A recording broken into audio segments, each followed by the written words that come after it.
assist us so that they will not be like us. Please. Go to university. She's back to 35,000 president. Whatever the governor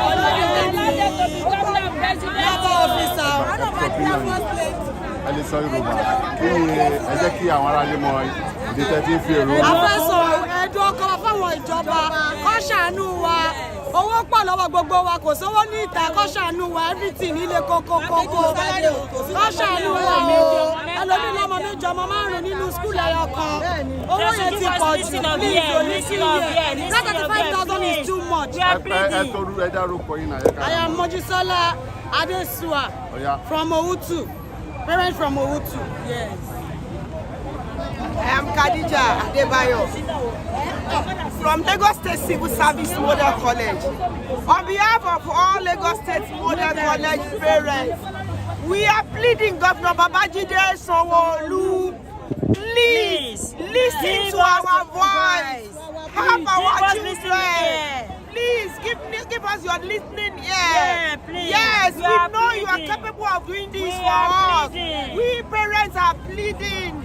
Please, we cannot afford. We want our children to be educated. We want the best for them. Come to our help. Please help us in this situation. We have known you to be a father for all children in Lagos State. Please continue to be a good father for them. Thank you everyone. Lagos State Parents Forum. We are bringing. Please, we are begging our Governor Babajide Sanwo-Olu. He should think about the number of children that will drop out of school if they don't reverse this money. Lagos State have a legacy of free education. They should not spoil that legacy for Mr. President. They should come to our aid. We cannot afford 100,000 every 3 months. Some of us have 2 children, 3 children in this school. In secondary school, imagine somebody paying 300,000 every 3 months. It is not possible. Mr. Governor should please listen to us. We voted in. This is not what they use to compare or to repay us back. They should please reverse it now. The future of our children is important. Yes. Many children will have to drop out of school if they don't reverse it. Yes.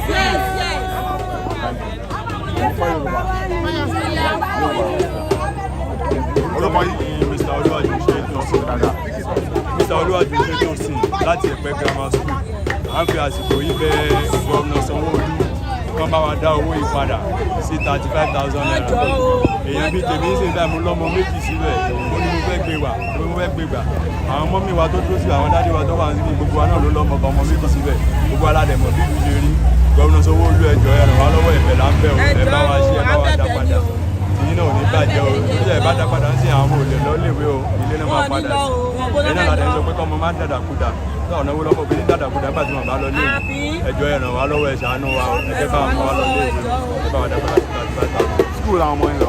Ẹ̀pẹ́ Grammar School. Hello, good day. Our able governor. Okay, Yoruba. Okay. Ẹ káàárọ̀ gbogbo ilé o. Èmi ni Mrs. Ayédùn. Ọmọ mi wà ní Badore. Mo lọ́mọ ní GS3. Mo dẹ̀ ní ọmọ ní SS2. Ẹ jọ̀ọ́ nítorí Ọlọ́run. Nígbà tó bá ní ká sọ 100,000 mi mọ̀ bá ṣe fẹ́ ṣe. Salary wa is not up to 100,000. And my husband is out of work láti 2020. I don't know how the governor of Lagos State will assist us. There are many of us that are widows here. There are many single mothers here. We are pleading that you come to assist us. They should please and help us. Thank you.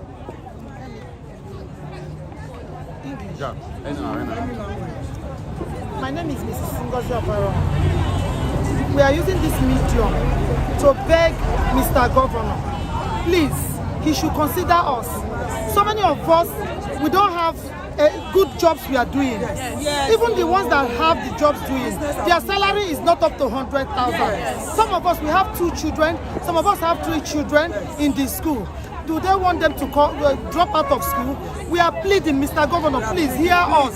Even Mrs. Governor, Mrs. Sanwo-Olu, you are a mother like us. Please help us and talk to our able governor to help us. You are a mother like us. Pity us, please help us so that our children will be educated. We want our children to be educated. Please, even Mr. Commissioner, please help us. All of you, all the stakeholders, we are pleading. We are not fighting with you people. We are just pleading. Help us so that our children can be educated. Look at the hardship in the country. Things are not going well in this country now. People are suffering. We are just managing. Please help us so that our children can go to school. Thank you.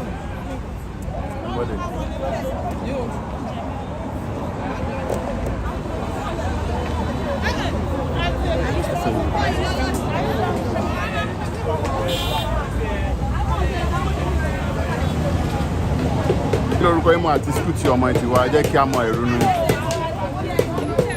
Miss Titilayo Balogun Odubito from Epe Grammar School. I have three of my children.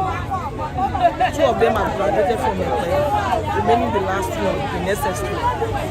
Please, we are calling on the state governor in the person of Governor Babajide Sanwo-Olu, the Commissioner of Education and the TGPS to please come to our aid. We understand the economy, everything has skyrocketed. We understand, but they should please have mercy on the parents. They should consider those that have more than 2-3 in the schools. To be paying 100K is too much. Please, they should please assist us. We are not saying that they should reduce. They should reduce, please. At least from they should please reduce. We are pleading. We want education for all our children. We want a quality education for all our children. They should please tamper justice with mercy. Please come into our aid. Please, the parents are really suffering. We have so many single parents among us. Widows. We have so many widows among us. Please, kindly look into those that are out of jobs. And please reverse your decision on the 100K payment of the modest school fees. Thank you so much. God bless Lagos State. God bless Governor Sanwo-Olu. Amen. God bless Commissioner of Amen. And the parents as well. Amen. Orúkọ mi ni Ìyáàfin Oníyìndé Adébíyìpé. Jíjáde mi lé ní kò jù wípé láti Model College Mẹ́ran. A ti nídìí ọ̀rọ̀ yìí sì bó ń ṣe bíi 2 months báyìí kọ́jà tó wọlé rárá. Láti ń bẹ ìjọba àbáwọn ṣagídí à ń bẹ̀ wọ́n ní. Ọ̀pọ̀lọpọ̀ wa à ń dá bùkátà gbọ́ ni kò sọ́kọ. Ẹlòmíì tó lọ́kọ gan ọgbọ́n ẹlòmíì ò níṣẹ́ lọ́wọ́. Ẹlòmíì opó ni. Ẹlòmíì business economy ó ti tẹ́kọ̀ business kó close down. Àwọn tá à ń ṣòwò náà kò tó pé àkànṣe àrùn wọn ni ká tó jẹun ká tó sanwó ilé ká tó sanwó iná gbogbo ẹ̀ wà outrageous ẹjọ́ à ń bẹ ìjọba Sanwó-Olú ni àti àwọn tí ọ̀rọ̀ yìí kọ̀ọ̀kan jọ kán ṣàánú fún wa kán bá wá nǹkan ṣe sí i á bá wọn jà á wá láti bá wọn jà á dẹ̀ lo agídí gbogbo alájọ wà nílùú ìyàmọ̀pọ̀ ìlú náà ò rọgbọ ṣùgbọ́n kó jọ tí a bá lè afford the schools tó jẹ́ private ni a máa káwọn ọmọ wa lọ tó ní pé most of us lè afford ọ̀la ṣe káwọn ọmọ wa sí government school táwọn government ló lè gbà wá ẹjọ́ ìjọba Sanwó-Olú ẹ̀yin tó kàn àwọn ẹ̀yin stakeholders ní Lagos State ẹjọ́ torí Ọlọ́run àwọn ọmọ wa ní ìsìn wọn wà ní báyìí wọn ò lè lọ sí school ẹ ṣàánú fún wa àánú la béèrè o ẹ ṣàníyàn náà jèrè ọmọ o àwọn náà lè jèrè ọmọ ẹ ṣe gan Èkó ò ní bàjẹ́ o ẹ ṣe gan. Hello, good morning, Your Excellency, Governor Babajide Sanwo-Olu. My name is Ikeoluwa Labinjo Nin Badegeshi. Please, Barrister Sanwo-Olu, Your Excellency, I beg you in the name of God. I'm nobody to please you, but just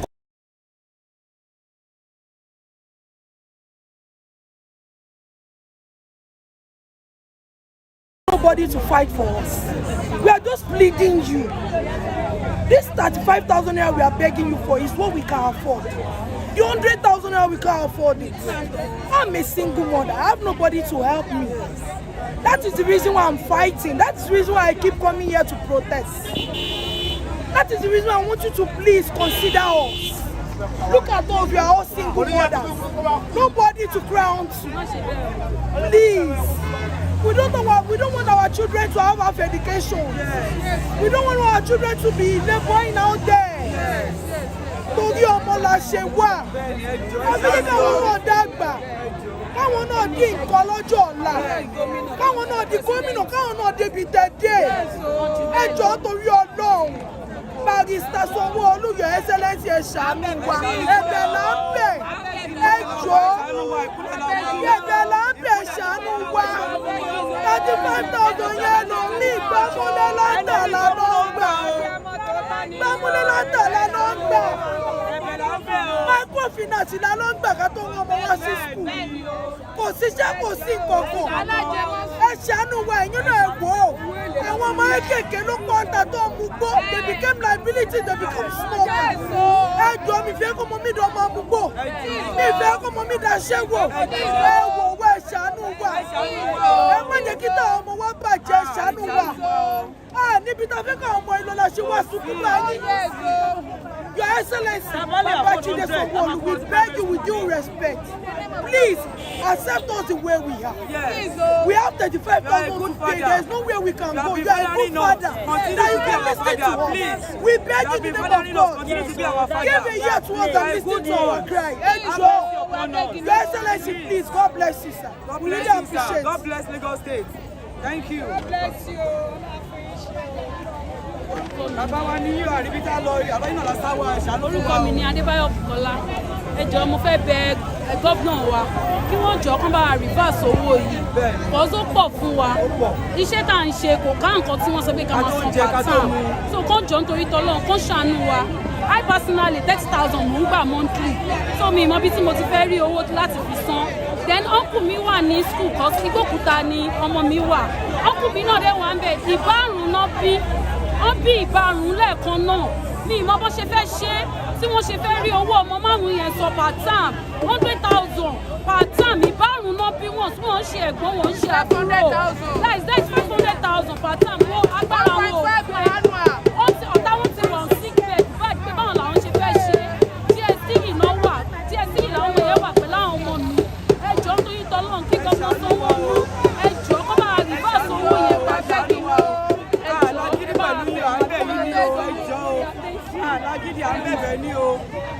All right, now with this. I'm actually speaking from Ojo campus. Please, we are appealing to the government. Please listen to us. Because our children just entered. If I have heard that it's 100,000, I wouldn't have bothered to start the product at all. We spend so much already. Close to 300,000 naira for them to even enter the school. Now, increment of an extra 65k, that's too much on us. That's the truth. We can't be able to pay this. So we are pleading to you, sir. Sir, ma'am. We are pleading, we are begging. Please, reverse back to 35,000 naira. Please, we are begging. Please, we are begging. Please, we are begging. We are not capable. We can't be able to pay that. It's too much for us to pay. Long live our governor. Let our Long live our TG. to protest for this. What is not doing enough? Please, please. Most of us are even video. That's the truth. How can we even go with this? I beg of you. We are speaking with one word. We are saying no reversal, no resumption. Please, sir. Because we cannot afford it. Thank you. We all voted for APC. Ẹ káàsán gbogbo ilé. Orúkọ mi ni Mrs. Abubutọ ní Badore school. Ẹ jọ̀ọ́ àwa bẹ̀bẹ̀ ni torí àwa bẹ̀ gọ́vnà Sanwó-Olú Your Excellency ẹ jọ̀ọ́ sà ẹ help wa ẹ ràn wá lọ́wọ́ kò sí agbára àmọ́ bí gbogbo kan ṣe ń lọ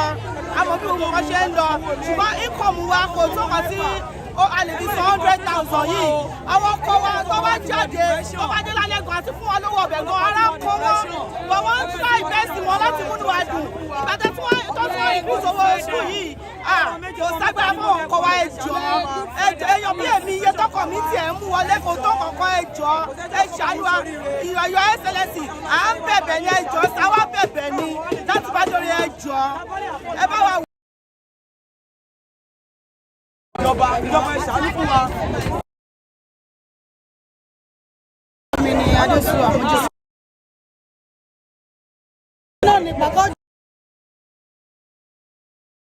Láti ọba sí inú òkùnkùn òun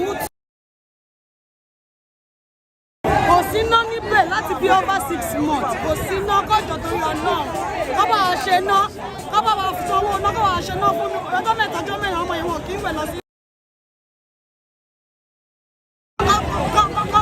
kọ́wọ́ òṣèlú àánú fún wa kọ́ ṣàánú fún wa ẹ̀jọ̀ tó lọ náà kọ́wọ́ sọ́wọ́ náà pẹ̀lú alágídí o àwọn èsì ìdílé máa lọ. Èkó ò ní bàjẹ́ o. Èkó ò ní bàjẹ́ o. Nàìjíríà ò ní bàjẹ́ ṣàánú fún wa. Abẹ̀bẹ̀ ní àṣàkọ́ o. Abẹ̀bẹ̀ ní alágídí pẹ̀lú yín o. Ẹ ṣàánú fún wa o. Èkó ò ní bàjẹ́ o. Àmín. Èkó láfẹ́ o. Ẹ ṣàánú fún wa o. Ẹ ṣàánú wa ní Balógun. Ali Balógun ẹ̀bẹ̀ ni mo bẹ̀. Ali Balógun ẹ̀bẹ̀ lábẹ́ o. Ọmọ mẹ́ta ní Model College. Báwo la ṣe fẹ́ ṣe é? 300,000 ó ti pọ̀ jù ẹjọ́ lóṣù mẹ́ta ń bo mo ti fẹ́ rí ẹ ṣàánú wa à ń bẹ̀ yín ni o àṣàkọ eléyìí ti pọ̀ ju ọmọ Èkó ni mímọ̀ tún lè jẹ mùdùmùdù Èkó ẹjọ́ ẹ fẹ́ ká dìbò fún APC àdìbò fún àwọn ọmọ Ìgbò ń gbọ́ gbà wá lẹ́nu kiri títí pé ṣe báwa ni èmi ló kàn ẹ̀dẹ̀ ń ṣe báyìí fún wa ẹ má lé àwọn ọmọ kúrò ní skul ẹjọ́ ẹ ṣàánú wa Ali Balógun ẹ fẹ́ ká mọ́ ọmọ wa lọ sí day government school ṣé irú eléyìí wá dà báyìí day government school ti kún already tó bá yẹ kó easy láti wọ̀ gan a máa ti mọ́ ọmọ wa síbẹ̀ ẹ ṣàánú wa ẹ má ṣe báyìí fún wa àwọn ọmọ Èkó ni wá ó yẹ ká tún máa jìyà ọmọ Èkó àwọn ọmọ Ìgbò gan wọ́n ń gbádùn Èkó jù wá lọ àwọn ọmọ Ìgbò máa gbá wa lẹ́nu wọ́n máa sọ pé ṣèbáyìí lẹ dìbò fún èmi ló kàn á dìbò fún yín tó wà fara ni wá kò dáa ẹ ṣàánú wa ẹ ṣàánú àwọn ọmọ yẹn má lé wọn sí títì àbẹ́rẹ́ kan di táùtù la ṣe sọ ẹ kàn máa lọ sí ibi tó ju olùkọ́ máa ti di ṣé mo máa ta pure water lágbẹ̀ẹ́ títì sí kí tún sọ fún ọmọ mi kó wá máa bá mi kiri ni ẹ ṣàánú ọmọ mẹ́ta mo ti fẹ́ ro owó pure water ni mò ń tà àti bottle water ẹ ṣàánú mi ẹ jọ̀ọ́ o 300 pọ̀ o every 3 months 900,000 níbo mo fẹ́ gbé gbà ẹ jọ̀ọ́ ẹ ṣàánú wa ẹ jọ̀ọ́ o Èkó ní bàjẹ́ fún wa o. Ẹ má jọ bàjẹ́ lásìkò tiwẹ́ o. Ẹ má tún bàjẹ́ o. Àwa obìnrin rere Model College sí làwa fẹ́ wọ́n wa àwọn nípa yìí. Torí wípé kí ni gbogbo increment tí wọ́n fi sí owó yìí ó ti pọ̀ jù fún wa láti san. Ọlọ́mọ 4, ọlọ́mọ 5, ọlọ́mọ 3 ló wà nínú wa. Single mother ó pọ̀. Àwọn tí ọkọ wọn ti fi sílẹ̀ àfẹ́fẹ́ jẹ́ kí gbogbo àwọn obìnrin ká di aṣẹ́wó sádùúgbò nígbà tábà lówó lé àwọn ọmọ wa ṣe fẹ́ kọ́ dọmọ ọlọ́mọ sádùúgbò ṣé fẹ́ káwọn ọmọ wa wúlò fún wa ni ẹjọ́ ti torí kan Ọlọ́run abẹ yín ni because àwọn tó jẹ́ lórí ìwà yìí náà free education yìí náà ni gbogbo wọn ṣe tí wọ́n fi jẹ́ níyàn láyé adẹ̀dúpẹ́ fọlọ́run bẹ́ẹ̀ àfẹ́ káwọn ọmọ wa náà jẹ́ gọ́vnà kó jẹ́ president kó jẹ́ senator kó jẹ́ ìyàwó olórí orílẹ̀-èdè n tó wù wá lọ́kàn nìyẹn ẹ má fìyà jẹ wa gbogbo pressure tẹ́ ń fún wa yìí àwa obìnrin ó àfẹ́ tiwa àwọn ọkọ wa ẹ má jẹ́ kó kú lójijì mọ́ wa lórí torí pé kí ni tí lòlú bá pọ̀ ló mú ọkùnrin já sínú oyin ló mú ọkùnrin sáfù obìnrin nínú ilé gbogbo nǹkan ló ti wọ́n ẹ fi eléyìí tó jẹ́ pé ọwọ́ ilé ìwé yìí ẹ fi rọ̀ wá lọ́rùn ẹ má yẹ ká kú òjijì ẹ má yẹ ká ọmọ wa káàbọ̀ mọ̀ pé kí láyé tàbí wọn fún ẹ̀yin náà lẹ́ni ká máa bímọ 4 ká má sì kú 4 àgbẹ̀ni tó lóyún ẹ̀kan tó fi bí ìbárùn ẹ máa ní kọ́ pọ̀ wọn sódò ni ẹ lẹ́ni kọ́ pọ̀ wọn sódò torí pé kí ni Ọlọ́run ló fún wọn àwọn ọlọ́mọ 2 àwọn ọlọ́mọ 3 nílé ìwé ìjọba tó jẹ́ yín pé à ń san táàkì nílẹ̀ wa à ń san táàkì à ń san gbogbo owó tó yẹ kó jẹ́ owó tó yẹ ká san owó tó yẹ ká ṣe gbogbo ẹ̀ là ń ṣe gẹ́gẹ́ bí ọmọ Èkó rere ẹni tó ti wà lẹ́kọ̀ọ́ ọdún 10 ọdún 11 ó ti dọ́mọ Èkó àwa la dìbò àwọn obìnrin yìí la dìbò àwa tá a jẹ́ òbí Model College àwa la dìbò torí pé kí ni àwọn tó bá rọ ìjọba yẹn lọ́rùn ló máa rọ àwa ìyá wọn lọ́rùn alága elépo onímàgí àwọn olórí wa náà ìyá wọn ti ṣẹ́ gítà ó ti tata ó ti tẹ̀kọ́ tó fi rán wọn nílé ìwé ìjọba ń ṣe fún wọn ẹ̀yin ìjọba wọn ẹ ṣe fáwa náà ẹ̀yẹ́ káwa náà jèrè wípé àwa náà dìbò fún yín ẹ má fìyà jẹ wá Àdìbò àgbowó lọ́wọ́ ẹni bọ́ọ̀dì o mo kà fẹ́ mi gbọ́ kọ́kọ́ lọ́wọ́ ẹni bọ́ọ̀dì mo bá ní mo fi sọ yìí abúlé òkò ni mo ti wá free ní fún APC torí pé public kò máa sàn mí náà dẹ̀ ni. gbà wá o. All those things don't know these children to provide for the school is being done by the parents. In government statement, he said the government provides mattress every year. I want to say it categorically. Parents provide mattress for their students on resumption. Yes, and local. When my child resumed at the government college, I provided mattress. I provided nets. Yes. I provided Macintosh. Yes. I provided box. Oh, yes. And there are still donations coming from And the some parents. other things that are called hostel requirements. Talk of the talk, Azar, etc. And I want to put it, those things are not being used by the children, by the students. So please, government should please revisit this matter and call the stakeholders to the meeting to confirm this my statement. That's just it. Thank you very much. Thank you, sir.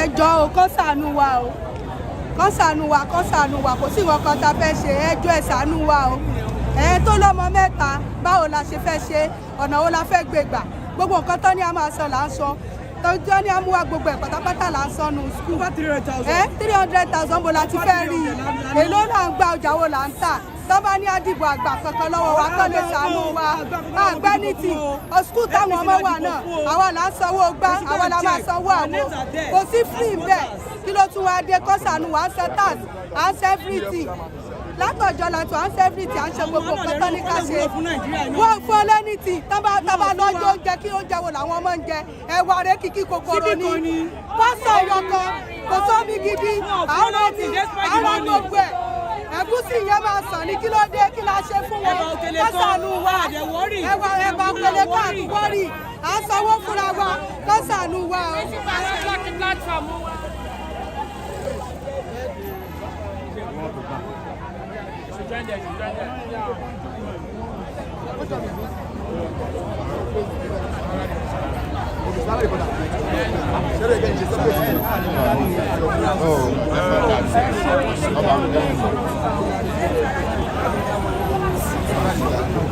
Give somebody no,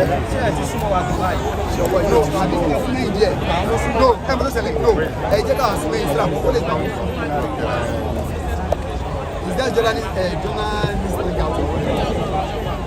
come and read. Go to the back.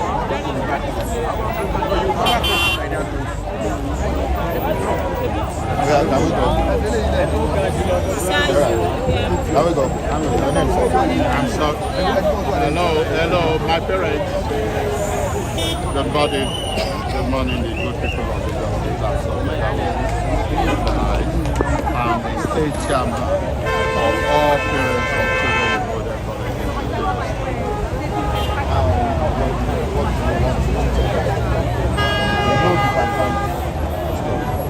Or why way these things what is the impression? The impression of parents is simple. The government is still keeping the deaf ear onto our agitations and to appeal that they allow sanity to come to bear. We're not begging for government to feed our children at this point, and we're not begging them to reduce the burden fee of feeding and welfare undertakings for our children. We know how much it costs to feed our children and take care of the welfare.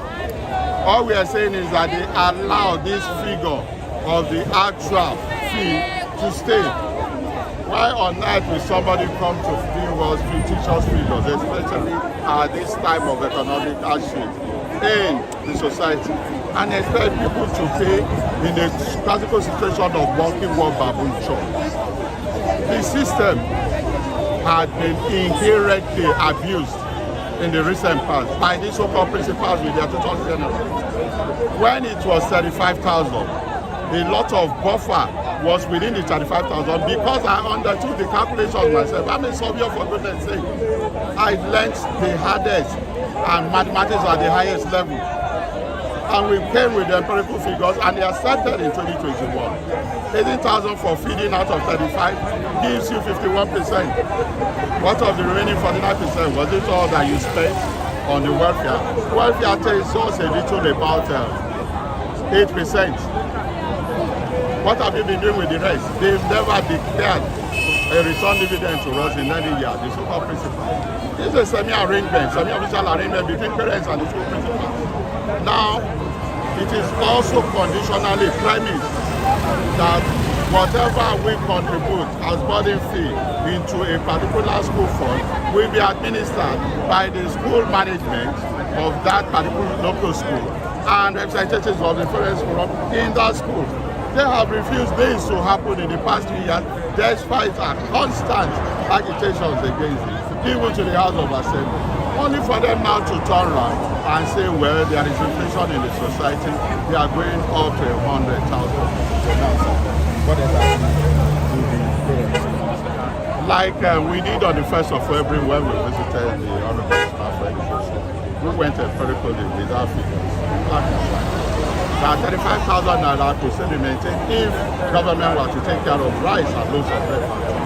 But even when they don't want it, everything still comes down to between 30 to 35,000 for both feeding, to 40 and definitely much less than 45,000.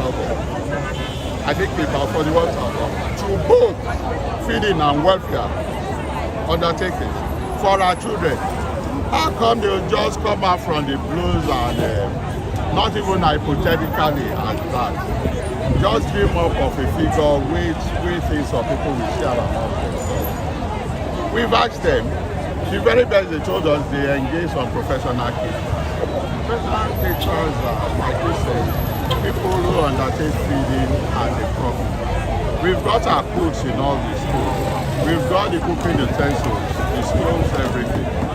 All we do is just to buy food, get a gas, get a fuel to run generators, living, and also to maintain the school clinic.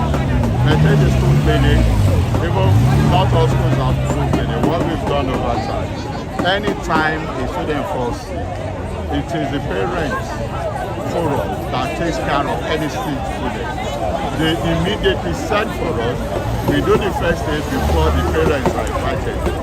And this time we have said, like we went to the Ministry of Education to tell the permanent secretary that we are engaging an HM to cover this aspect that parents will pay for. So what else do you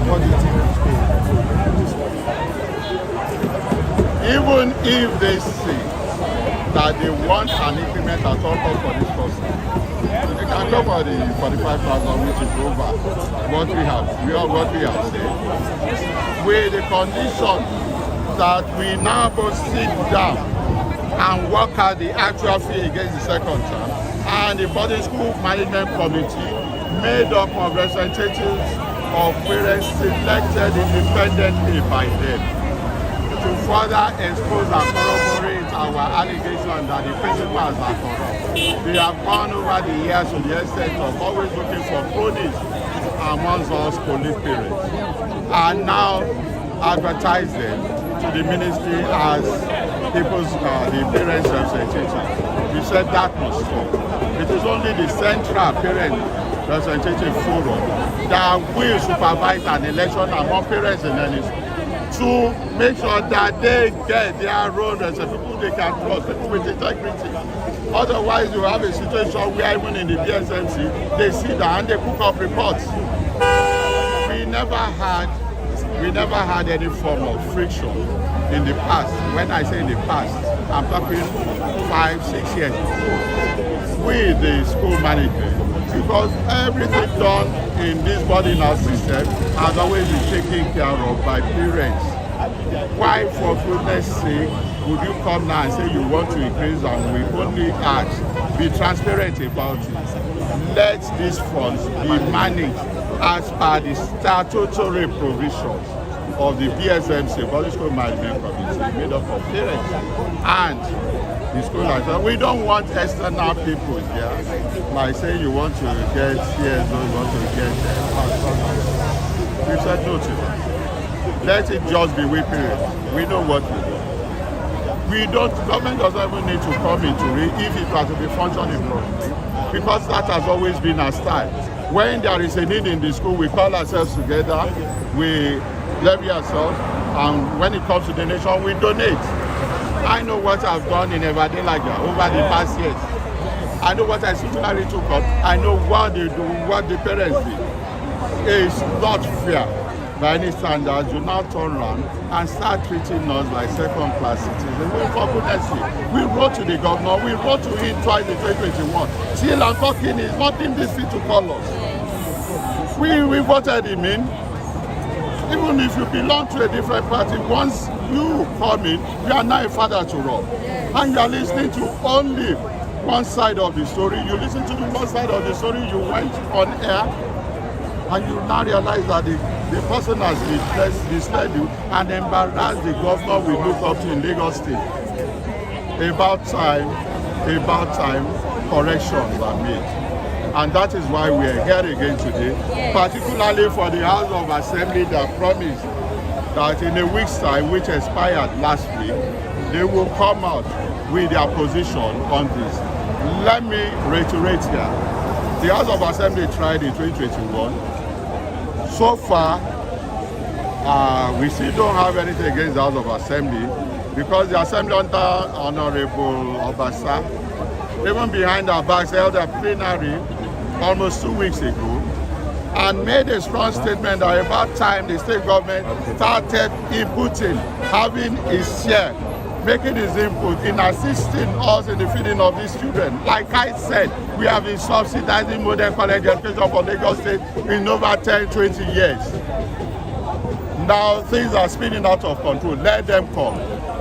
This government caused the hyperinflation in the country. We should not be the one to pay it. Now their IJRs, their allocations from Abuja have quadrupled. Now is the time to show the people, in this case, the parents, that they are responsible for all. And most especially, they have the interest of our children at heart. Not 100,000, please. Thank you very much. Your name again, sir? I'm Dr. Daudu. I'm a surveyor of Fellow Journal of Survey. Thank you. The chairman. I thought you said you were I'm the chairman of the State Parents Forum of all model colleges in Lagos State. What's your name? Hello, sir.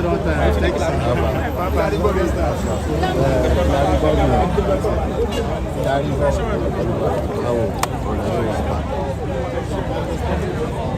My chairman. Hello, sir. My brother. How are you? Fine, sir. Thank you so much. Thank you so much. Eshi. I will go for your table. So, yes, thank you so much. Please, we are ready.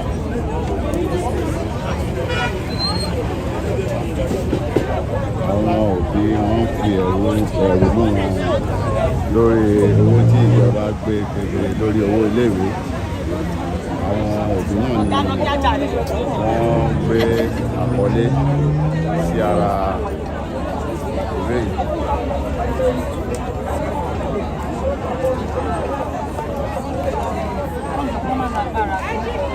Wọ́n ṣàánú wa o.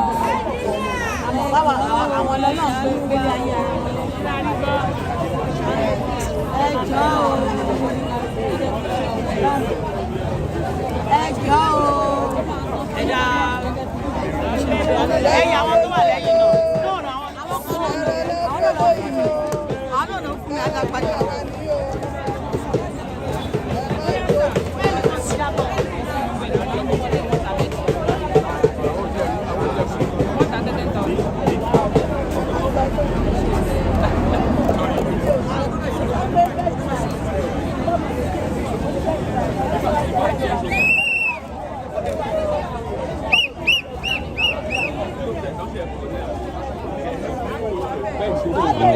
Àwọn ni wọ́n dúró náà fi ẹ̀rù wọn wáyé wọ́n sì ń ké sí ìjọba yìí pé kó di owó náà kù.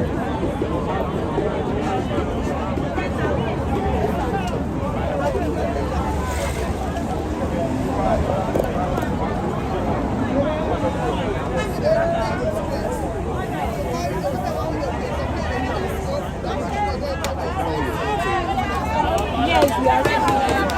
We're really ready.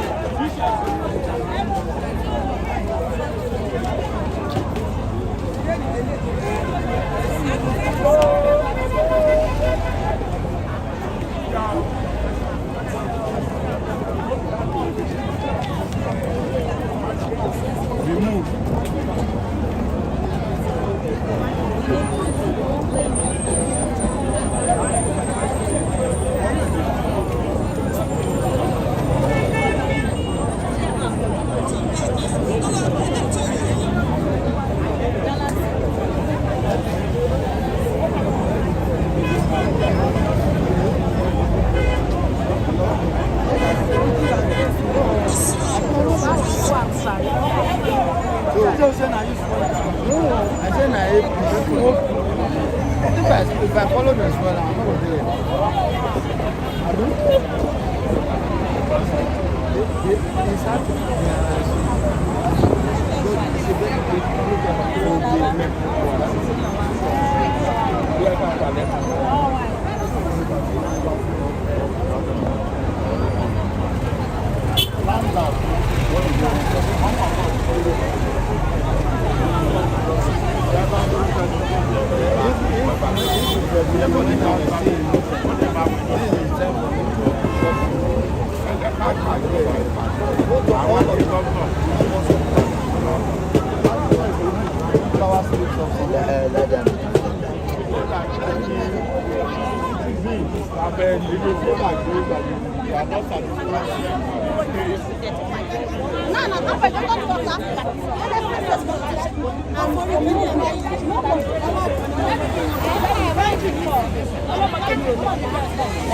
Kilarigbo ẹgbẹ́ wa ni o.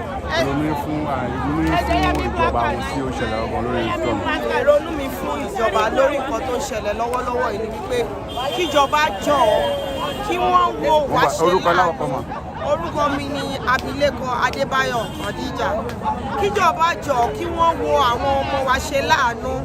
Ọ̀pọ̀lọpọ̀ àwọn òbí ló ti wá ń kẹ́rù ọmọ ní àníyàn wípé àwọn ò lágbára owó yìí. Kì í ṣe pé ó wu àwa náà, gbogbo wa ló wù káwọn ọmọ wa ní ẹ̀kọ́ tó yè kooro. Ṣùgbọ́n bí ibi tá a bára wa kò sí nǹkan tá a fẹ́ ṣe sí i. Ṣùgbọ́n kíjọba má wò wá níwò wípé iléèwé mi wà táwọn ọmọ wa lè lọ. A rí iléèwé mi ńlẹ̀ ṣùgbọ́n àwa náà wò pé káwọn ọmọ wa náà jàǹfààní ẹ̀kọ́ tó yè kooro. Òun la ṣe wò wípé ká mú àwọn ọmọ wa wá iléèwé alákàsọ̀ tó ga jù ní ìyẹn model secondary school. Ìjọba Babájídé Sanwó-Olú ẹ jọ̀ọ́ ẹ wo àwọn ọmọ wa ṣe láàánú. A rí wípé bàbá gbogbo ọmọ nìyí, ẹ má ya àwọn kan sọ́tọ̀. Ẹ jọ̀ọ́ bẹ́ ṣe ń kó wọn jẹ̀pẹ́ yìí, Ọlọ́run á ṣe wọ́n lọ́mọ alálùbáríkà fún gbogbo wọn, fún àwọn òbí àti ẹ̀yin náà. Ẹ jọ̀ọ́ Ọlọ́run á ṣe wọ́n lógo Lagos State, ògo Nàìjíríà. Ẹ jọ̀ọ́ ẹ wò wá ṣe láàánú, ẹ bá wa fọwọ́ aago owó ìsẹ́yìn. Ẹ jọ̀ọ́ abẹ́ yìí.